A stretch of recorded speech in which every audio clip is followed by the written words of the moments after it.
З Лукашэнкі ствараюць вобраз ледзь не святога, які адным дотыкам можа зрабіць жыццё доўгім і здаровым.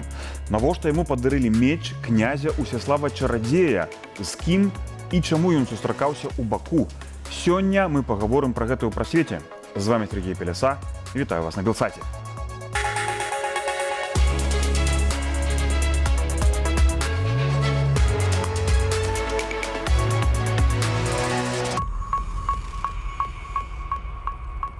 А са мной у студыі Каміль Класінскі, галоўны спецыяліст Цэнтра ўсходніх даследаванняў Дзяржаўнага аналітычнага інстытута ў Варшаве, даследнік палітыкі Беларусі. Прывітанне, Каміль. Прывітанне, Сергей. Першае пытанне, перад тым, як мы паглядзім сюжэт пра нетыповую кампанію палітычную Лукашэнкі. Ты бачыў, думаю, сцэну, дзе Лукашэнку ў Полацку на дажынках вручаюць копію сярэднявечнага меча князя Усяслава Чарадзея.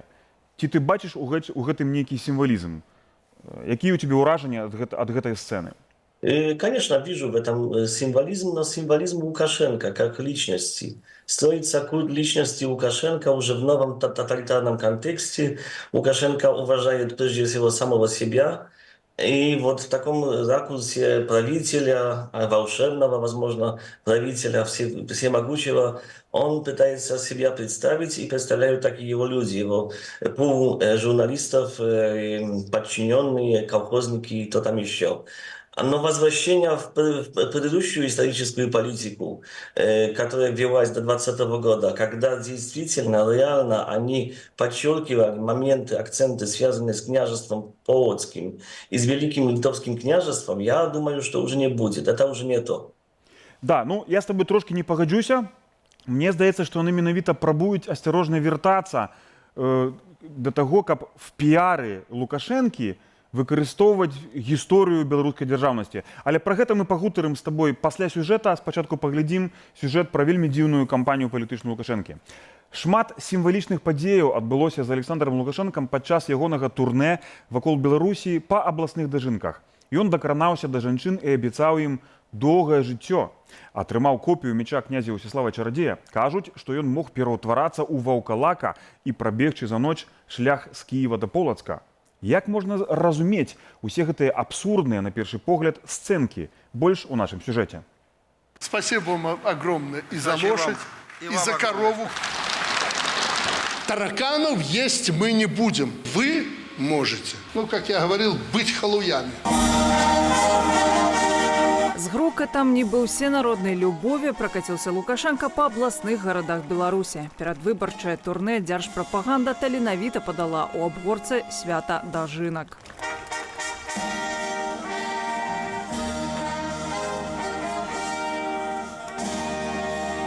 Бохан духмянага хлеба трымае ў руках караванніца Ірына Ксавер'евна Сасноўская. Менавіта яна уручала такі ж хлеб вам, паважаны Александр Егорович, 27 гадоў таму у гэтым жа месцы на рэспубліканскіх дажынках у Мастах. Масты, Валожа, Мікашевічы, Полацк. Паўсюль Лукашэнку сустракалі працаўнікі сяла. У атачэнні чыноўнікаў і, зразумела, асабістай аховы галоўнага кандыдата ў будучай, як бы гэта смешна не гучала, прэзідэнцкай гонцы.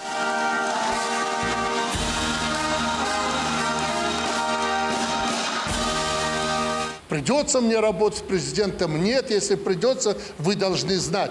Мы Гродненскую область никому не отдадим. Под нікому мае на ўвазе Польшчу, якая так сталася геаграфічна, знаходзіцца па той бок мяжы. Узамен намякае Лукашенко, прыязджайце сюды. Недарма нават узгадаў пра безвізавы рэжым на 90 дней для 38 еўрапейскіх краінаў. Уже около 1 миллиона человек по безвизу, приехавшие к нам, смогли воочию убедиться, что в Беларуси действительно есть диктатура.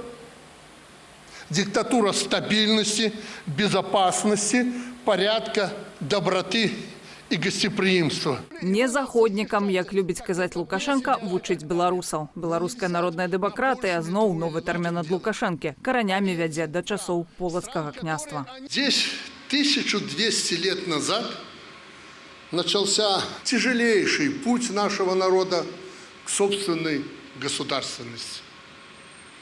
Уже в XII веке Полоцк был развитым многополисом Восточной Европы.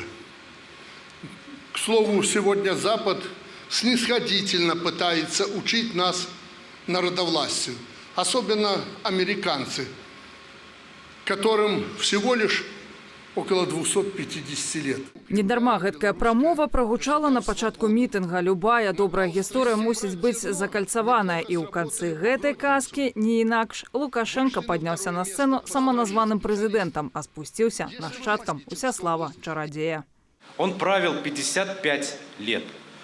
Благодаря своей мудрости, своему уму, своему опыту он не только примножил достояние княжества, но и сохранил единство народа, целостность государства и мир, даже несмотря на феодальную раздробленность Киевской Руси. На натуральнай воўчай скуры Лукашенко прыпаднеслі рэпліку мяча Усяслава-чародея. Ад агульнага Лукашенко з князём хіба што звышмагчымасць пераўтварацца ў новую постаць. Толькі ў выпадку з Усяславам гэта воўк, сокал ці тур. У выпадку Лукашэнкі ж гэта унікальная здольнасць у патрэбны час разгарнуцца ў патрэбным кірунку. З усхода на захад, напрыклад. Нужно просто повторить их опыт. Што гэта было? Сімвалічны падарунак самому сабе на апошнім прэзідэнцкім тэрміне? Ці спроба гэтак штучна заявіць пра ўласны суверэнітэт, перадусім Крамлю? Хутчэй, што і тое, і другое, бо ва ўмовах, калі па сутнасці Беларусь незалежная толькі на паперы, правесці гэткі абрад перад камерамі, маючы 30 год улады за плячыма, дастаткова адважна. Прынамсі, электарат Лукашэнкі ў захапленні.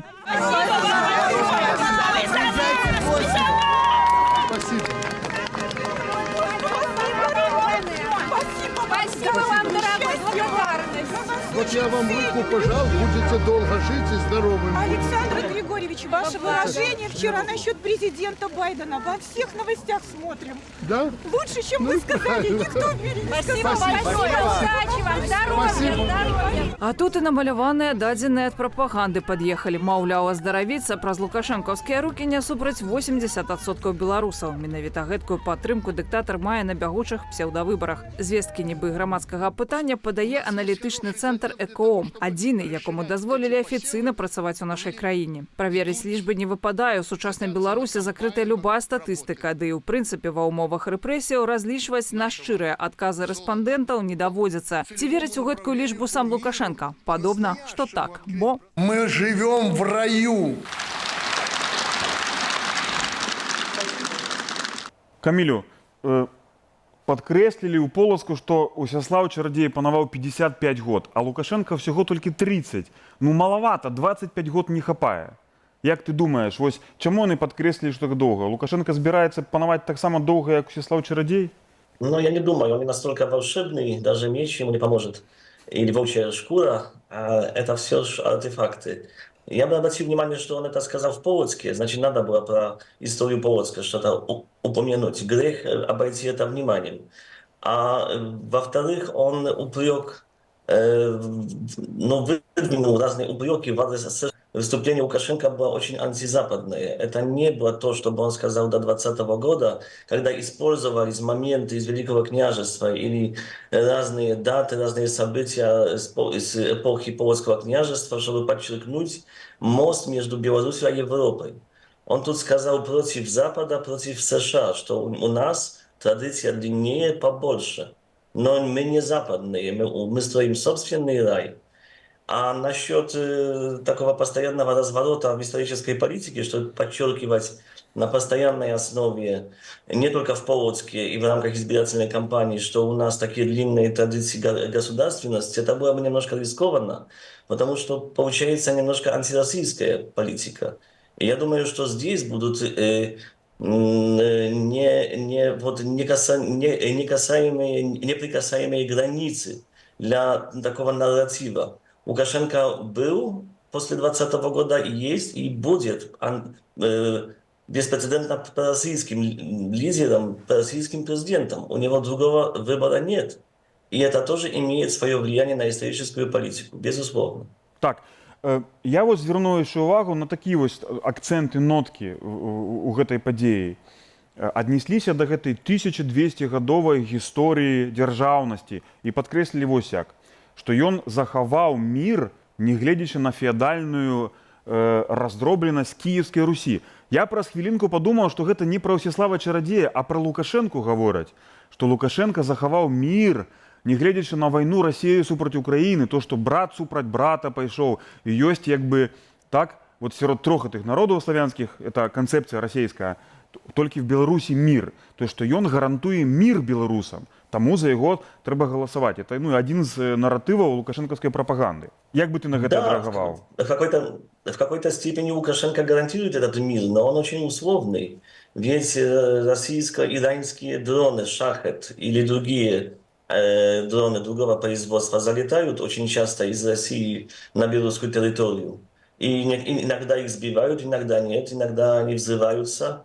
Безопасность, белорусский рай, о котором Лукашенко говорит, он очень условный. Война не за горами, и в этой войне Лукашенко поддерживает Россию. То, что, конечно, он не отправил свои войска, очень слабые, кстати, плохо подготовленные к войне в Украину, это еще не говорит о том, что он гарантирует 100% мир. Ставил все на грани и рискует именно этой безопасностью, будучи настолько близким союзником России. Все это очень условно, Лукашенко об этом отлично знает, но, конечно, официально говорит то, что говорит. Это его типичный нарратив. И еще думаю, что уровень фантазирования, он повышается с каждым годом его правления. Диктатор явно деградирует тоже в своем представлении и умении говорить. Так, мне здаецца, што ён усё больш страчвае кантакт з рэальнасцю. Вось гэта сцэна, дзе Лукашенко дакранаецца да жанчын і кажа ім, што вы будете доўга жыць і здаровыя. Это выглядае як нейкая сцэна ледзь не са святога з жыцця нейкіх святых. Нейкі святы хрысціянскі дакрануўся, сатварыў цуд, да жанчыны, якая будзе доўга жыць пасля таго, як Лукашенко паціснуў ёй руку. А з другога боку мы бачым на гэтых тварах жанчын экзальтацыю, радасць, нават слёзы на некаторых. Мне гэта нагадвае паўночную Карею. То есть Беларусь усё больш ідзе в гэтым кірунку паўночнай Кареі. Там мы ведаем вот этой картинки, да, дзе натоўпы радасныя, плачуць, смеюцца, скачуць, апладзіруюць правадыру паўночнай Кареі Кіму, так? Пытанне, Камілю, навошта Лукашэнку гэта патрэбна за 2 месяцы да выбараў? Падаецца, што перамога ў яго ў кішэні. Навошта яму вось гэтыя абсурдныя сцэны паказваць? Да, собственного комфорта, который всегда очень важен в таких личностных системах, где одна личность, один человек имеет исключительное право определять политику и строится культ личности.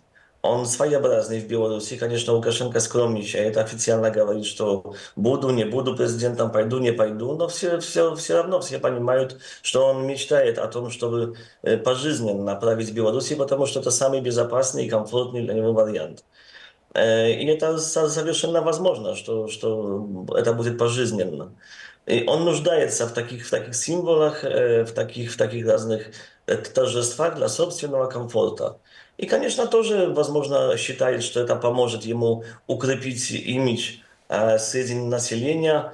И я бы не отрицал все эти вдохновения разных женщин в русской глубинке, я бы не говорил, что все это показушно. Некоторые действительно могут в это верить под влиянием СМИ и из-за отсутствия вакуума других информаций. Это просто их мир, в котором они живут. Так, Камілю, калі вось як бы скончыць гэту размову пра гэты вось вобраз Лукашэнкі, калі так апісаць яго некалькіх сказах, нейкі ледзь не святы, который лечыць, там працягвае жыццё, яму даюць меч князя Ўсяслава Чарадзея, ён адносіцца да нейкай тысячагадовай гісторыі дзяржаўнасці беларускай. Вот я сабе задаю пытанне, можа ты мне падкажаш сваю версію. Гэты вобраз, ён ствараецца кімсьці, ну той же Эйсман, так, ягонай прэс-службай, прапагандыстамі, ці гэта натуральны, як бы, натуральнае жыццё гэтай сістэмы, дзе вобраз вымалёўваецца з гэтых розных элементаў, незалежных ад сябе. Груба кажучы, гэта супадзенне, што вот такім яго вымалёўваюць, ці гэта запланаваная піар-кампанія? Я думаю, что это стечение разных обстоятельств. Эта система, она работает на разных уровнях. Есть люди, которые организовывают такие мероприятия, как вот эти дожинки в Полоцке, они тоже хотят проявить себя, заслужить внимание от правителя, от главного, от первого, и показать, что они тоже способны, готовы что-то сделать для него, для государства, как они это понимают. Но просто льстят. Чиновнические низы, они тоже льстят правителю. А он это все воспринимает как данность. Это для него понятно, очевидно, он этому рад. И так это работает. Возможно, что что-нибудь на центральном уровне придумали, но я так понимаю, что на местном уровне они тоже хотели проявить инициативу, что Полоцк поддерживает всей душой, все чиновники Полоцка и население Полоцка поддерживает первого. И они это показали. Так, Камілю, ось на фоне гэтай такой ледзь не казачнай, легендарнай кампаніі, да, дзе ён такім уяўляецца ледзь не князем, кантрастуюць з гэтым вот эта вялікая колькасць спойлераў, фейкавых кандыдатаў на пасаду прэзідэнта. Прычым, што цікава, частка з іх, прынамсі дзве асобы ўжо зняліся, яны далей не ідуць. Навошта в гэтай сітуацыі Лукашэнку патрэбны, ці гэтай сістэме патрэбныя вот эти фейковые кандидаты? Для чего они потребны? Видно, что они даже не делают вид, что они составляют какую-нибудь конкуренцию, альтернативу Лукашенко. Лукашенко говорил, что они для того, чтобы меня обезопасить, чтобы прикрывать мои фланги. Если память меня не изменяет, Лукашенко никогда так не говорил. Настолько, чтобы даже не притворяется, что есть какая-нибудь конкуренция на политическом поле в Беларуси. Система деградирует. Просто Лукашенко знает, что все определено, незачем тут прятаться со своими намерениями, иногда скромничает, но это очень нелепо получается. Все равно знают, что он пойдет на эти выборы. Для меня то, как это все происходит, это признак деградации системы, беспрецедентной деградации системы. Ну, вопрос только во времени. Как долго эта система будет удерживаться, сохраняться в такой деградации. Так, Камілю, мы тут на гэтым месцы скончым размову пра гэтак званыя выбары, пра гэту кампанію. Перайдзем з табою да аналізу паездкі Лукашэнкі на кліматычную канферэнцыю ў Баку, але спачатку прапаную паглядзець сюжэт на гэтую тэму і пасля гэтага вернемся да размовы ў студыю.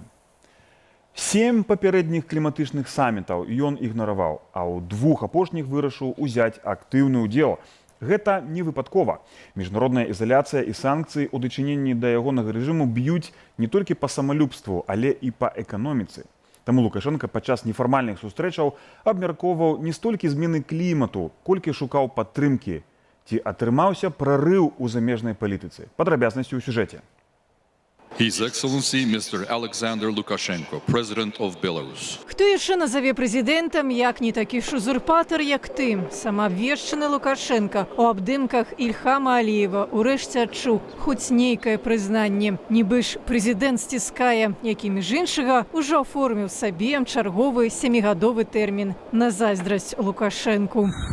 У беларускага дыктатара гэтак званыя выбары на носе, а раны ад любові народнай, якую беларусы прадэманстравалі ў 2020 годзе, усцяж не загаіліся. Сам факт удела Лукашенко в таким серьезном международном саммите с кіраўнікамі дзяржаваў, это уже пропагандистское досягнение. В этом сенсе любые двухбаковые сустрэчы ёсць у іх сур'ёзныя аджэнды і бэкграунд ці няма. Это само по себе вось такі інструмент для прапаганды, магчымасць стварыць карцінку. А карцінка стваралася між іншага на двухбаковых сустрэчах з такімі ж малымі і вялікімі дыктатарамі. Кіраўнікі дэмакратычных краін сваю рэпутацыю Лукашэнкам псаваць не наважыліся. Чаго не скажаш ані пра прэзідэнта Зімбабве Эмерсана Мангангва, ані пра прэзідэнта Сербіі Александра Вучыча. І калі ж з прэзідэнтам Зімбабве Лукашенко абмяркоўваў не столькі клімат, а старэчыя балячкі. Ну, по сравнению со мной, вы, господин президент, как юноша выглядите. То ў таварыстве прэзідэнта Сербіі скуголіў пра складанае жыццё ізаляцыі. В першую чаргу гэта, канешне, прарыў міжнароднай ізаляцыі вакол яго у заходнім кірунку. Гэта зноўку магчыма размова пра лабіяванне ягоных інтарэсаў у Еўропе. перш за ўсё. Ну і зноўку там, паколькі гэтая краіна, ну, у першую чаргу Сербія, яна вядомая сваімі блізкімі стасункамі і сімпатыямі да Расіі, наўрад ці пытанне змены клімату стаяць на першым месцы для ўдзельнікаў гэтай канферэнцыі. Бо ёсць іншыя праблемы, гэта вайна ў Украіне, вайна на Блізкім Усходзе. Так, і сяброўства з Сербіяй гэта не навіна, і ў гэтым сэнсе там і эканамічная супраца заўжды была і ёсць, і з Аб'яднанымі Арабскімі Эміратамі таксама супердаўняе, я б сказаў, сямейнае сяброўства Лукашэнкі. Ну і, конечно, там ўжо можна да кучы дакінуць сустрэчы з кіраўнікамі розных афрыканскіх краінаў. Тут ужо каго беларускі МЗС мог выціснуць, тых і паклікалі. Пацешыла эго Лукашэнкі запрашэнне прэзідэнта Аб'яднаных Арабскіх Эміратаў на нефармальную вячэру. Акрамя Лукашэнкі, усходнімі пачастункамі ласаваліся спадчыны прынц Ярданіі і прэм'ер-міністр Албаніі. Сёлета інвестар з Аб'яднаных Эміратаў, які будаваў жылы комплекс у Менску ў паўночны бераг, праз заходнія санкцыі свой бізнес з Беларусі перавёў у Сербію, дзе, між іншага, як даведаліся журналісты Reuters, робіць дзіл з зяцем Трампа Джарэдам Кушнерам. Тым не менш, гандлёвыя, а дакладней шэры схемы Беларусі з Эміратамі не спыняюцца. Лукашенко, в принципе, насколько я разумею, ніколі іх не трымаў на Захадзе. Это реально рызыкоўна, реально трапіць пад санкцыі, лепш трымаць у арабскіх краінах. Тым больш, як я разумею, такія паслугі неафіцыйна для розных дыктатараў. Арабскія, так бы мовіць, дыктатарскія банкіры з задавальненнем аказваюць такія паслугі. А чаму б і не? Лукашенко ў спаборніцтвах з камандай Святланы Ціханаўскай па ўзроўню міжнародных сустрэчаў відавочна прайграе. Ягоная столь сустрэчы з лідарамі краін трэцяга свету, а ў Еўропе максімум, што яму свеціць, акрамя Гаагі. Чыноўнікі з Эміратаў пасядзяць за адным сталом з прэм'ерам Албании. А мы вяртаемся ў студыю і з маім суразмоўцам Камелем Класінскім, даследнікам Беларусі з Варшаўскага цэнтру ўсходніх даследаванняў, мы пагаворым пра візіт Лукашэнкі ў Баку. Камілю, вечера ў досыць экзатычнай арыгінальнай кампаніі, так? Самая загадкавая постаць тут – гэта прэм'ер-міністр Албаніі. Зараз мы трошкі пра яго пагаворым, але прапаную пачнем ад прадстаўнікоў Аб'яднаных Арабскіх Эміратаў, так? Ну, з гэтай дзяржавай у Лукашэнкі асабіста і ягонай сям'і нейкія спецыфічныя дачыненні, так? Нетыповыя. Што вядома, так? Што варта ведаць пра дачыненні рэжыму Лукашэнкі з Аб'яднанымі Арабскімі Эміратамі, якія вось былі прадстаўлены на гэтай вечеры ў Баку?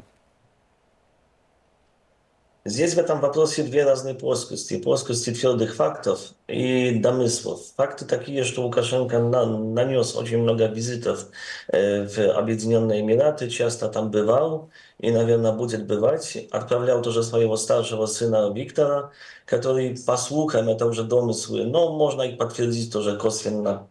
Он курировал вопросы, связанные с сотрудничеством с Объединенными Эмиратами. А домыслы это уже что? Это финансы, это финансовые вопросы.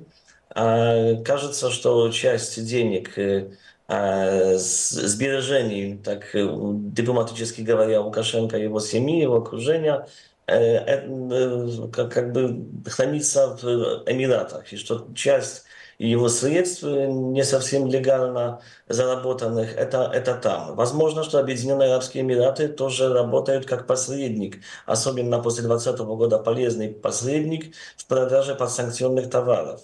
Много слухов, например, про белорусские нефтепродукты.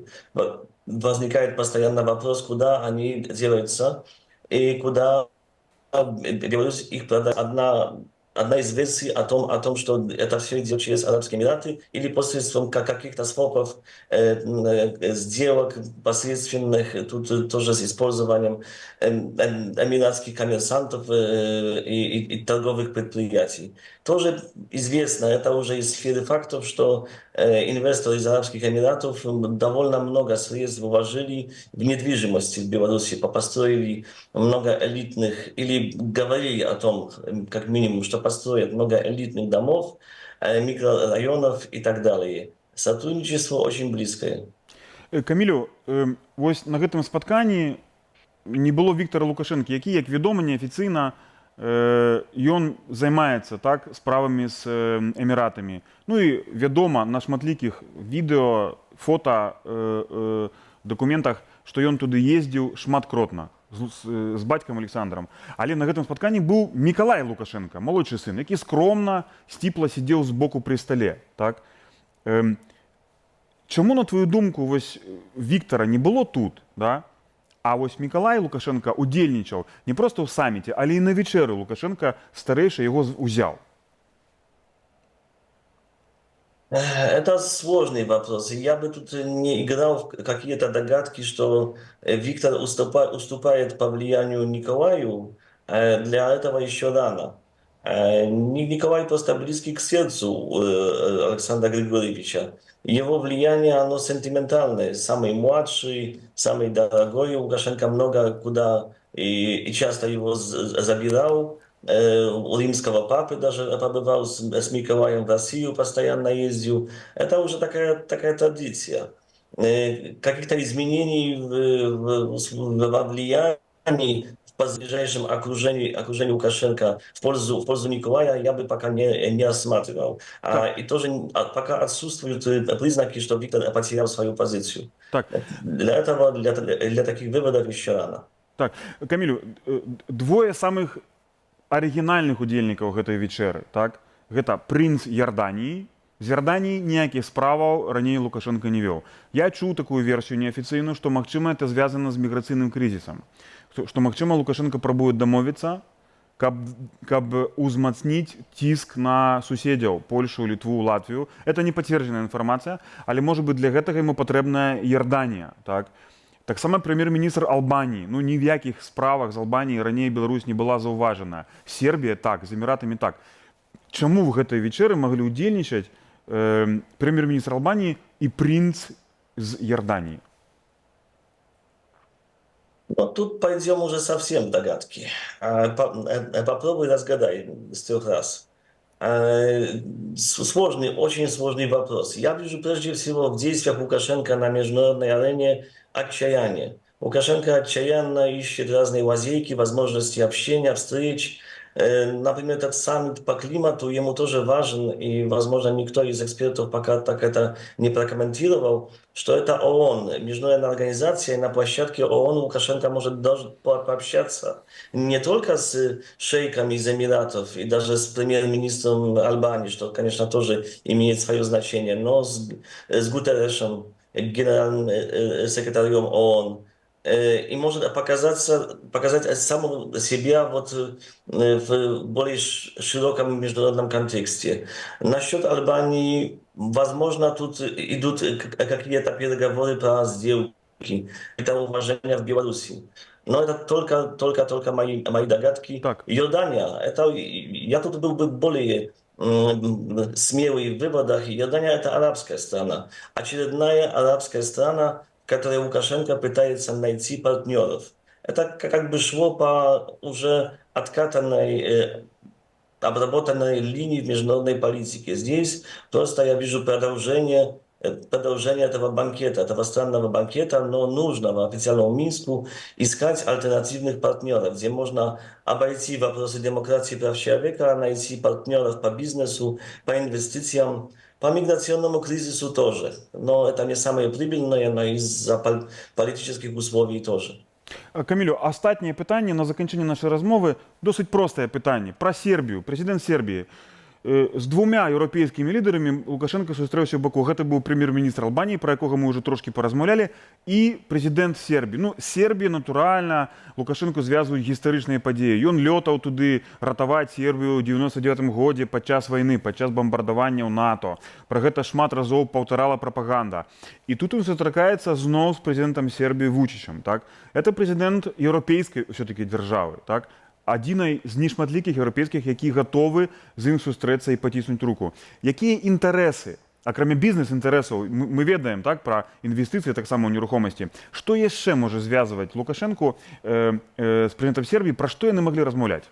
Ну, возможно, связывает их политика, чтобы показывать, что мир не однополярный, как Лукашенко и Путин повторяют, что он многополярный, что есть другие державы, другие игроки. Представители Сербии посещают, например, ежегодную конференцию «Погода», значит, уже были две, в конце октября, в начале ноября, обычно про евразийскую безопасность. И на этот раз тоже была довольно большая делегация, представительство сербов на этой конференции. Европейский партнер, не совсем, мягко говоря, в Евросоюзе, но который сотрудничает ближе с Евросоюзом, чем Беларусь, славянский партнер из Балканского региона, очень-очень полезно, как минимум для пропаганды. А там тоже, конечно, есть и тоже коммерческий оттенок, коммерческое измерение. Совершенно логичная встреча, продолжение тех встреч, которые были в Минске и которые, наверное, будут еще в будущем. Камілю, ми на гэтым месцы поставім кропку. Дякую за твой цікавы аналіз, за твой час, за нашу размову. Я нагадаю, со мною у студії був Каміль Класінський, польський аналітик, який досліджує справи Білорусі. Дякую, Каміль. Дякую. А ми працягнем пра свет і паглядзім на візіт у Баку трошкі з іншага ракурсу. Бо Лукашенко, акрамя двух баковых спатканняў, таксама удзельнічаў у гэтай частцы афіцыйнай. Ён хацеў там пафранціць побач з сусветнымі лідарамі, але польскі прэзідэнт нагадаў дыктатару пра ягоную нерукапаціскальнасць. На кліматычным саміце ААН у Баку Анджэй Дуда адмовіўся здымацца на фота разам з Лукашэнкам. Зрэшты, іншыя лідары засталіся, а Лукашенко пад выглядам клопату аб планеце займаўся на саміце сваімі справамі. Буквально еще нам слово. Вот ваше общее впечатление какое? Отвратительное. До международной конференции ААН у пытаннях змянення клімату КОП-29, што адбылася сёлета ў Баку, Обмену инновациями. долучыўся Лукашенко и застаўся незадаволены. Кто больше всего производит? Англосаксы. Где они? Их нет. Где господин Макрон, который так пиарился на повестке этой? Парижское соглашение. Где он? Его сегодня нет даже. Поэтому они наплевательски к этому относятся. Это просто говорильня очередная. Хіба беларускаму дыктатару не хапіла статусных асобаў, прысутнасці якіх на супольным фота легітымізавала б яго ў сусветнай палітыцы. А тут яшчэ прэзідэнт Польшчы Анджэй Дуда адмовіўся здымацца для сямейнага фота, каб не быць на здымку з Лукашэнкам. Вялікая знявага для таго, хто на кліматычным саміце, падобна, хутчэй пераследуе персанальныя іміджавыя мэты, чым клапоціцца пра планету. Тут зноўку магчымасць для Лукашэнкі выступіць вось з высокай трыбуны з крытыкай у адрас высокіх асобаў. Літаральна гэта вось вяртанне на 30 год таму, калі ён з трыбуны Верхоўнага Савету выступаў з такой ж крытыкай.